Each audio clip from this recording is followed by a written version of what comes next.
Assalamualaikum warahmatullahi wabarakatuh. Salam sejahtera semuanya. Apa kabar? Semoga dalam keadaan sehat walafiat. Amin. Sekarang yuk belajar soal-soal PPG part 6. Latihan soal pretest PPG sesuai dengan kisi-kisi seleksi akademik tahun 2022. Soal nomor 1, untuk memahami lingkungan belajar dan kebiasaan belajar individu, guru BK atau konselor dapat menggunakan teknik-teknik asesmen titik-titik. A. Testing, observasi, wawancara, dan angket. B. Observasi, angket, skala, dan testing. C. Wawancara, dokumentasi, observasi, dan self-report. D. Wawancara, observasi, skala, dan testing. E. Skala, testing, inventory, dan observasi. Kita lihat di soal ada lingkungan belajar. Jadi biasanya lingkungan belajar bisa dengan observasi atau dokumentasi ya, dan kebiasaan belajar bisa dengan wawancara, pedoman observasi, dan self-report. Maka jawabannya adalah yang C ya. Kalau yang A ada testing kurang tepat, yang B juga ada testing, yang opsi D juga ada testing, opsi E ada testing, kecuali berarti yang C ya, tidak ada testing. Karena lingkungan belajar dan kebiasaan belajar itu bisa diungkap dengan teknik asesmen non-test. Teknik non-test ada dua. Pertama, other report seperti observasi, 2 self-report seperti wawancara, angket, autobiografi. Teknik self-report adalah alat merekam data diri dan lingkungan individu dengan cara melaporkan sendiri dari siswa dan atau yang mewakili seperti teman, guru, dan orang tua.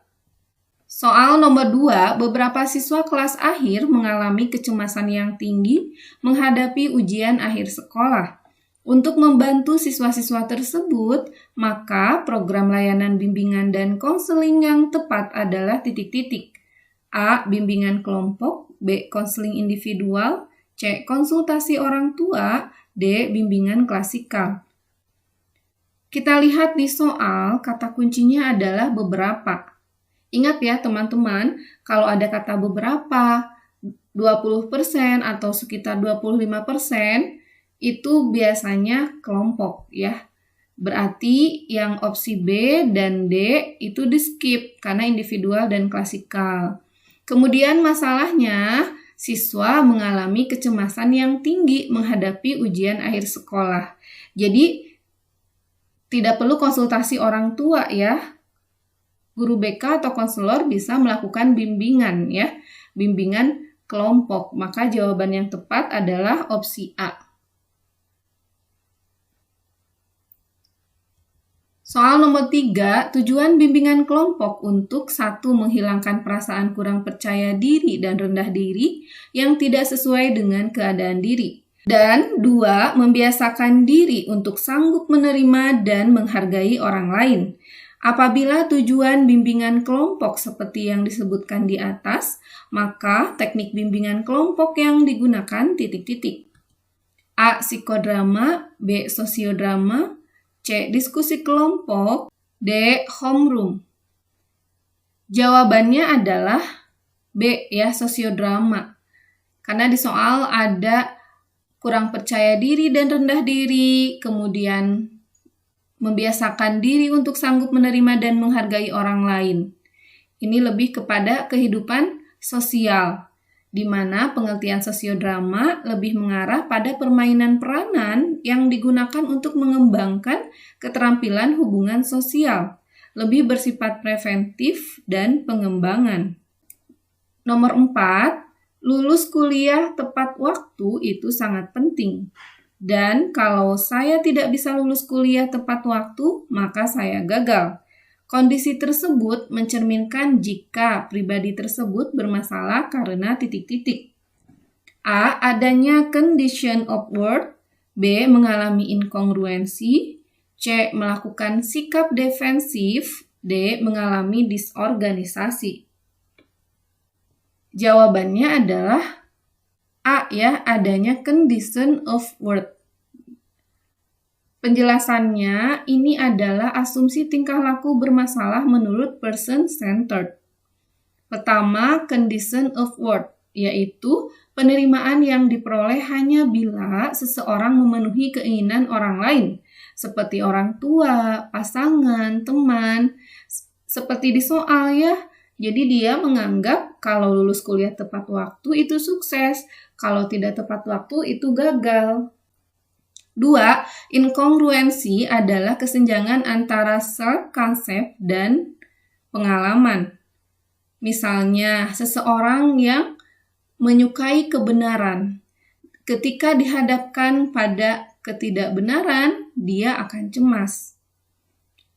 3. Sikap defensif merupakan usaha untuk melindungi self-concept terhadap ancaman dan kecemasan dengan cara menolak atau mendistorsi pengalaman yang tidak konsisten dengannya. Misalnya, seseorang yang kehilangan orang yang dicintainya. Dia selalu menganggap kalau orang yang dicintainya masih ada ya karena menolak kenyataan. Nomor 4, disorganisasi yaitu berperilaku kadang konsisten dengan pengalaman organismiknya dan kadang sesuai dengan konsep diri yang hancur. Misalnya, seseorang yang terbiasa sopan tetapi tiba-tiba berbicara kasar atau vulgar seperti itu. Nomor 5, Koko mengalami konflik dengan ayahnya. Dia lalu meminta konseling. Konselor mengaplikasikan teknik konseling Gestalt dengan cara meminta Koko berdialog secara berkesinambungan dengan memainkan dua peran atau dirinya sendiri dan ayahnya. Teknik yang digunakan konselor merupakan teknik A. Bermain proyeksi, B. Pembalikan, C. Empty chair, D. Bahasa saya, E. Semua jawaban benar.